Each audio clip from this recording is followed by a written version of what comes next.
അശുദ്ധനായി മാറി.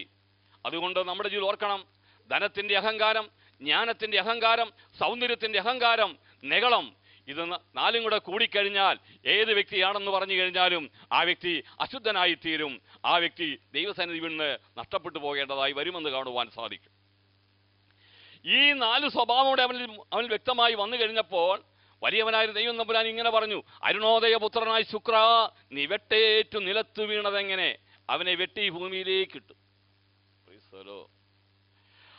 അവൻ നിലത്തേക്ക് വീണു. അതോടുകൂടി ഭൂമി പ്രേതന്മാരെ പ്രസവിക്കുന്നു എന്നുള്ളതായ തിരുവെടുത്തു പോലെ ഇവിടെ മുഴുവനും അന്യാരാധനകളാൽ, അന്യദൈവങ്ങളാൽ നിറഞ്ഞു കഴിഞ്ഞു. ഇങ്ങനെ നിൽക്കുന്നതായി ഈ സാഹചര്യം വന്നു കഴിഞ്ഞപ്പോൾ വലിയവനായ ദൈവത്തിന്, എൻ്റെ ഭാഷ പറഞ്ഞ 2 നഷ്ടമുണ്ടായി. ഒരു നഷ്ടം എന്താണെന്ന് ചോദിച്ചു കഴിഞ്ഞാൽ, ദൈവത്തെ ആരാധിക്കുന്ന പ്രധാനപ്പെട്ട ആരാധകനാകുന്ന ലൂസിഫറും കൂട്ടവും അവിടെ നിന്ന് എന്നേക്കുമായി നഷ്ടപ്പെട്ടിരിക്കുന്നു. രണ്ടാമത്തെ കാരണം, ഭൂമി മുഴുവനും അന്ധകാരമായി, അന്യദൈവങ്ങളായി, അന്യാരാധനയായി. ഇങ്ങനെ വന്നു കഴിഞ്ഞപ്പോൾ രണ്ടിനും ദൈവം തമ്പുരാൻ മാർഗങ്ങൾ തീരുമാനിച്ചു കഴിഞ്ഞു. ഒന്ന്, ഈ ഭൂമിയിൽ കിടക്കുന്നതായ ഈ അന്യാരാധന ശക്തികളെ, ഈ മൂർത്തി ശക്തികളെ എന്തു ചെയ്യണമെന്ന് ദൈവം തമ്പുരാൻ തീരുമാനിച്ചു. അത് വേദവസ്തം ഇങ്ങനെയാണ് പറയുന്നത്, ഈ താഴേക്ക് വീണതാകുന്ന ഈ ദൂതന്മാരെ, അവരെപ്പോൾ പൈശാചായി മാറിക്കഴിഞ്ഞു, അശുദ്ധന്മാരായി മാറിക്കഴിഞ്ഞു. ഇവരെ വെള്ളത്തിൻ്റെ അടിയിൽ ദൈവം തമ്പുരാൻ പൂർണ്ണമായിട്ട് ഉപ്പുവെള്ളം അവനെ ഫില്ല് ചെയ്യുന്നത് കാണുവാൻ സാധിക്കും. യഹസ്കേലിന്റെ പുസ്തകം 26:19-20 ആ വേദഭാഗം വായിക്കുമ്പോൾ നമുക്കിങ്ങനെ കാണുവാൻ സാധിക്കും. ഒന്ന് വായിച്ചാൽ. യഹോവയായ കർത്താവ് ഇപ്രകാരം അരുളി ചെയ്യുന്നു, ഞാൻ നിന്നെ നിവാസികൾ ഇല്ലാത്ത പട്ടണങ്ങൾ പോലെ ശൂന്യ പട്ടണം ആക്കുമ്പോഴും, ഞാൻ നിന്റെ മേൽ ആഴിയെ വരുത്തി പെരുവെള്ളം നിന്നെ മൂടുമ്പോഴും, ഞാൻ നിന്നെ കുഴിയിൽ ഇറങ്ങുന്നവരോടുകൂടെ പുരാതന ജനത്തിന്റെ അടുക്കൽ ഇറക്കുകയും നിനക്ക് നിവാസികൾ ഇല്ലാതെ ഇരിക്കേണ്ടതിനും നീ ജീവനുള്ളവരുടെ ദേശത്ത് നിലനിൽക്കാതെ ഇരിക്കേണ്ടതിനും ഞാൻ നിന്നെ ഭൂമിയുടെ അധോഭാഗങ്ങളിൽ പുരാതന ശൂന്യങ്ങളിൽ തന്നെ കുഴിയിൽ ഇറങ്ങുന്നവരോടുകൂടെ പാർപ്പിക്കുകയും ചെയ്യും.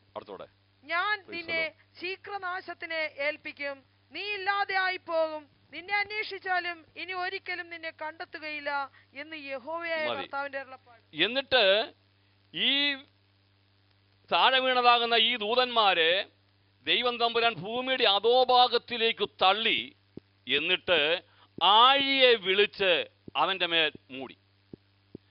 അപ്പോൾ ആഴി സമുദ്രത്തിലെ വെള്ളം എന്ത് ചെയ്തു? ഇവനെ ശരിക്കങ്ങ് ഫില്ല് ചെയ്തു. അപ്പോൾ ഈ വെട്ടേറ്റ് വീണതാകുന്ന ഈ ദൂതന്മാർ നേരെ വെള്ളത്തിൻ്റെ അടിയിലേക്ക് വീണ് കിടക്കുകയാണ്. അവരെ മൊത്തം ആഴിയുണ്ട് ദൈവം തമ്പുരാൻ മൂടിയിരിക്കുകയാണ്. ഇനി ഒരു കാരണവശാലും ഇവന് ഈ വെള്ളത്തിൽ നിന്ന് പൊങ്ങി വരാൻ മേലാതെ വണ്ണം ആ വെള്ളത്തിൻ്റെ മുകളിൽ ദൈവത്തിൻ്റെ പരിശുദ്ധാത്മാവ് കയറി പൊരുന്നി ആവസിച്ചു. അതാണ് ഉൽപ്പത്തി 1 പറയുന്നത്. ആദിയിൽ ദൈവം ആകാശവും ഭൂമിയും സൃഷ്ടിച്ചു, ഭൂമി പാടി ശൂന്യമായി തീർന്നു, ആഴത്തിന്മീതെ ഇരുളുണ്ടായിരുന്നു, ദൈവത്തിൻ്റെ ആത്മാവ് വെള്ളത്തിന്മീതെ പരിവർത്തിച്ചു. അപ്പോൾ അടിയിൽ ഇരുട്ട്, ആ ഇരുട്ടിന് മുകളിൽ വെള്ളം, ആ വെള്ളത്തിൻ്റെ മുകളിൽ ദൈവത്തിൻ്റെ പരിശുദ്ധാത്മാവ് കയറി അങ്ങിരുന്നു. ഇനി ദൈവത്തിന് ഏറ്റവും വലിയ ആവശ്യം ആ ഇരുട്ടിനൊരു സംഹാരകൻ ഉണ്ടാകണം. ആ ഇരുട്ടിനുണ്ടാകേണ്ട സംഹാരകനാണ് വെളിച്ചം. പെട്ടെന്ന് വിളിക്കുകയാണ്, വെളിച്ചമുണ്ടാകട്ടെ. നമ്മുടെ കർത്താവായ യേശു തമ്പുരാൻ വെളിച്ചമായി രംഗത്ത് വരികയും ചെയ്തു.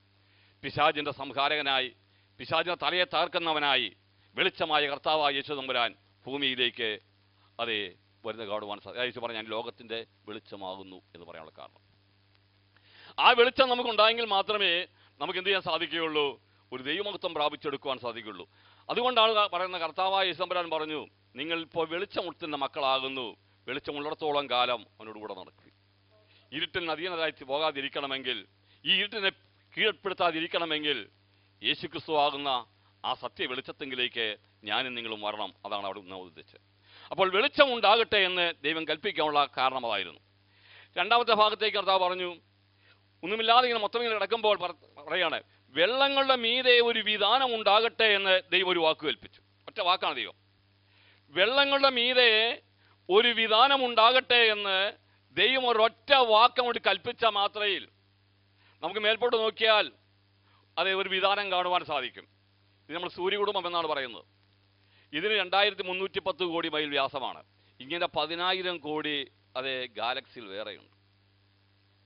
കർത്താവ് പറഞ്ഞ ഒരൊറ്റ വാക്കിൽ നിന്ന് നമ്മൾ മേൽപോട്ട് നോക്കിയാൽ കാണുന്നതാകുന്ന ഈ വിധാനം പോലെ 10,000 കോടി ഗാലക്സിയിൽ വേറെ കിടക്കുക. ഇതിന് തന്നെ 2310 കോടി മൈൽ വ്യാസമുണ്ട്.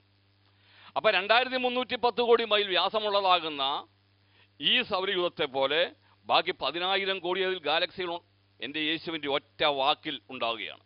അവൻ്റെ വചനത്തിൻ്റെ ശക്തി കൊണ്ടുവരാം. അപ്പോൾ ഈ ആകാശവിധാനം ഉണ്ടായിരുന്നത് ഒന്നുമില്ലാതെ കിടക്കുന്ന സമയത്ത് എൻ്റെ യേശു അല്ലെ പ്രകാരം സംസാരിക്കാൻ രണ്ടാമത്തെ ഭാഷ ഉപയോഗിക്കുകയാണ്. ആകാശവിധാനത്തിൽ വെളിച്ചങ്ങൾ ഉണ്ടാകട്ടെ എന്ന് ദൈവം കൽപ്പിച്ചു. അപ്പോൾ ആകാശവിധാനത്തിൽ വെളിച്ചങ്ങൾ ഉണ്ടാകട്ടെ എന്ന് ദൈവം കൽപ്പിക്കുന്നു. അവിടെ ബഹുവചനമാണ് വെളിച്ചങ്ങൾ. അവിടെ ഒന്നുകൂടെ ഞാൻ പറഞ്ഞോട്ട്, നമ്മളിങ്ങനെ കാണുവാൻ സാധിക്കും, കൊലോസ്യലേഖനമൊക്കെ പഠിക്കുമ്പോൾ കാണുവാൻ സാധിക്കും, യേശുക്രിസ്തു മുഖാന്തരം സകലവും സൃഷ്ടിക്കപ്പെട്ടു. അവൻ മുഖാന്തരം അവനായിട്ട് സകലവും സൃഷ്ടിക്കപ്പെട്ടു. അപ്പോൾ ആ സൃഷ്ടിതാവായിരിക്കുന്ന കർത്താവ് പറഞ്ഞതാണ് ആകാശവിധാനത്തിൽ വെളിച്ചങ്ങൾ ഉണ്ടാകട്ടെ. AP ജയരാമന്റെ ചക്രവാളങ്ങൾ എന്ന പുസ്തകം നാം വായിക്കുകയും പഠിക്കുകയും ചെയ്യുമ്പോൾ കാണുന്നത് ഇങ്ങനെയാണ്. 10,000 കോടിയിലധികം ഗാലക്സികളും എണ്ണിത്തീർക്കാൻ മേലാതെ വണ്ണം നക്ഷത്രങ്ങളെയും നമ്മളിപ്പോൾ കണ്ടെത്തി കഴിഞ്ഞു. നമ്മൾ ചിന്തിക്കണം, ഈ 10,000 കോടിയിലധികം ഗാലക്സികളും എണ്ണിത്തീർക്കാൻ മേലാതെ വണ്ണം നക്ഷത്രങ്ങളെയും ഉളവാക്കുവാൻ നമ്മുടെ കർത്താവിന് ഒരൊറ്റ വാക്ക് മാത്രം മതി. ഒരൊറ്റ വാക്ക് മതി. ആ ദൈവമാണ് നമ്മളോട് എപ്പോഴും സംസാരിച്ചുകൊണ്ട് ഇരിക്കുന്നത്. ഞാനിങ്ങനെ പറയാറുണ്ട്, കർത്താവേ ക്ഷമിക്കണം. ആദ്യം കർത്താവ് ക്ഷമ പറഞ്ഞിട്ടാ, കർത്താവെ ക്ഷമിക്കണം. വാക്കാൽ സൃഷ്ടിച്ചാൽ മതിയായിരുന്നു ഞങ്ങളെയും കൂടെ, മനുഷ്യനെയും കൂടെ. കാരണം ദൈവം സ്വന്തം കൈകൊണ്ട് സ്വന്തം രൂപത്തിൽ സൃഷ്ടിച്ചെടുത്ത മനുഷ്യനെ പോലെ അനുസരണം കെട്ടതും അത് ദൈവത്തെ ഭയമില്ലാത്തതും മറ്റാരുമില്ല. ദൈവം വാക്കാൽ സൃഷ്ടിച്ചതും മുഴുവനും ദൈവസന്നിധി കൃത്യമായി 1 ഇഞ്ച് അങ്ങോട്ടും ഇങ്ങോട്ടും മാറാതെ നിൽക്കുന്നത് കാണുവാൻ സാധിക്കും. അതുകൊണ്ടാണ് പദം ഉപയോഗിച്ചത്. അത് ഞാൻ പിന്നാലെ കൊണ്ട് കാണിക്കാം. അപ്പോൾ ഈ ആകാശവിധാനം മുഴുവൻ ഇങ്ങനെ നക്ഷത്രങ്ങൾ തന്നെ നിൽക്കുകയാണ്. അതുകൊണ്ടാണ് യെശയ്യാവിന്റെ പുസ്തകം 40-ാം അധ്യായം അതിൻ്റെ 26-ാമത്തെ വാക്യത്തിൽ ഇപ്രകാരം പദപ്രയോഗമുണ്ട്. നിങ്ങളുടെ കണ്ണ് മേൽപോട്ട് ഉയർത്തി നോക്കുവീൻ, ഇവയെ സൃഷ്ടിച്ചത് ആർ. അപ്പൊ നമ്മുടെ എല്ലാവരുടെയും കണ്ണെന്ത് ചെയ്യണം? മേൽപോട്ടൊന്ന് നോക്കണം. നോക്കിയിട്ട് ഇവയെ സൃഷ്ടിച്ചത് ആരാണെന്ന്. യേശു തമ്പുരാൻ ഭൂമിയിലായിരുന്ന സമയത്ത് ഓരോന്നും ചൂണ്ടിക്കാണിച്ചാണ് പഠിപ്പിച്ചുകൊണ്ടിരുന്നത്. അത്തിയുടെ അടുക്കൽ വരുമ്പോൾ അത്തിയെക്കുറിച്ച് സംസാരിക്കും. അതുപോലെ മുന്തിരിയുടെ അടുക്കൽ ചെല്ലുമ്പോൾ മുന്തിരിയെ ചൂണ്ടി സംസാരിക്കും. അത് ഉഴുതുകൊണ്ടിരിക്കുന്ന സ്ഥലത്ത് ചെല്ലുമ്പോൾ അതിനെക്കുറിച്ച് സംസാരിച്ചു കൊണ്ടിരിക്കും. അങ്ങനെ അത് വിതയ്ക്കുന്നിടത്ത് ചെല്ലുമ്പോൾ കർത്താവ് അതിനെക്കുറിച്ച് സംസാരിച്ചു കൊണ്ടിരിക്കും. അങ്ങനെ ഓരോ സ്ഥാനത്തും അതിന് സന്ദർഭം അനുസരിച്ചാണ് കർത്താവ് ഓരോന്നും പറഞ്ഞ് ശിഷ്യന്മാരെ പഠിപ്പിച്ചുകൊണ്ടിരുന്നത്. അതുപോലെ കർത്താവ് പറയുകയാണ്, നിന്റെ കണ്ണും മേൽപോട്ടൊന്ന് ഉയർത്തി ഒന്ന് നോക്കുവീൻ, ഇവയെ സൃഷ്ടിച്ചത് ആരാണ്. അതൊരു വലിയ ചിന്തയായി നമ്മൾ ചിന്തിക്കാം. ഞങ്ങൾ വളരെ ചിന്തിക്കാറുണ്ട്, കർത്താവെ ഇത് വായിക്കുകയും പഠിക്കുകയൊക്കെ ചെയ്യുമ്പോൾ നമുക്ക് വളരെ ചിന്തിക്കുവാൻ സാധിക്കും. ഞാൻ എൻ്റെ വലിപ്പവും എൻ്റെ അകലവും ഒന്ന് പറയാം. എന്നിട്ട് വേണം നമ്മൾ യേശുവിനെ കയറി എൻ്റെ കർത്താവെ എന്നൊക്കെ ഒന്ന് വിളിക്കാൻ. അപ്പോൾ അതോടെ ഞാൻ പറഞ്ഞ എനിക്ക് യേശുവിനെ വിളിക്കാൻ പേടിയുണ്ടെന്ന് പറയാനുള്ള കാരണം ഇതാണ്. ആ ഒരു വാക്കിൻ്റെ വലിപ്പം എത്ര വലുതാണെന്ന്. നാം താമസിക്കുന്നതായി ഈ ഭൂമി എന്ന് പറയുന്നത് 12,756 കിലോമീറ്റർ വ്യാസമാണ്. എന്നാൽ ഈ ഭൂമിയെ എടുത്ത് സൂര്യഗോളത്തിൻ്റെ അകത്ത് വെക്കുകയാണെങ്കിൽ 10 ലക്ഷം ഭൂമി സൂര്യഗോളത്തിൽ കൊള്ളും. സൂര്യഗോളത്തിൻ്റെ വലിപ്പം 8,65,000 മൈൽ വ്യാസമാണ്. അപ്പോൾ 8,65,000 മൈൽ വ്യാസമുള്ള സൂര്യഗോളത്തിനകത്ത് 10 ലക്ഷം ഭൂമി കൊള്ളും. എന്നാൽ സിറിയസ് എന്ന് പറയുന്നതായ ഒരു നക്ഷത്രമുണ്ട്. നമ്മൾ 1992 കണ്ടുപിടിക്കപ്പെട്ടതാണ്. ആ നക്ഷത്രത്തിൻ്റെ അകത്ത് അത് സൂര്യൻ്റെ 24 ഇരട്ടി വലിപ്പമുണ്ട്, 24 ഇരട്ടി പ്രകാശമുണ്ട്.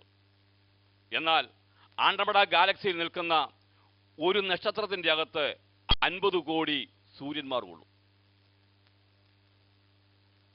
അപ്പോൾ ആൻഡ്രമഡ ഗാലക്സിയിൽ നിൽക്കുന്ന ഒരു നക്ഷത്രത്തിൻ്റെ അകത്ത് 50 കോടി സൂര്യന്മാർ കൊള്ളും. എൻ്റെ യേശുവിൻ്റെ ഒരൊറ്റ ശബ്ദം. ആ ലൈനിൽ നിൽക്കുന്നത് നമ്മൾ പഠിക്കണം. അതുപോലെ സൃഷ്ടിക്കുന്ന ദൈവത്തിൻ്റെ മുമ്പിൽ നിന്നുകൊണ്ട് 6 അടി നീളവും 60 കിലോ തൂക്കവുമുള്ള ഒരു മനുഷ്യൻ പറയുകയാണ്, എന്നെ അറിയാമോ എന്നൊക്കെ ചോദിച്ചാൽ ദൈവത്തിനൊന്ന് ചിരിക്കാനല്ലാതെ മറ്റെന്താ? Praise the lord. ദൈവത്തിന് ചിരിക്കാൻ മാത്രമേ ഉള്ളൂ. ഞാൻ ബാക്കി പറയാം. അപ്പോൾ ഇതാണ് ഇതിന്റെ വലിപ്പം, ഒരൊറ്റ വാക്കാണ്. ഇനി രണ്ടാമത് ഇതിന്റെ അകലം ഞാനൊന്ന് പറയാം.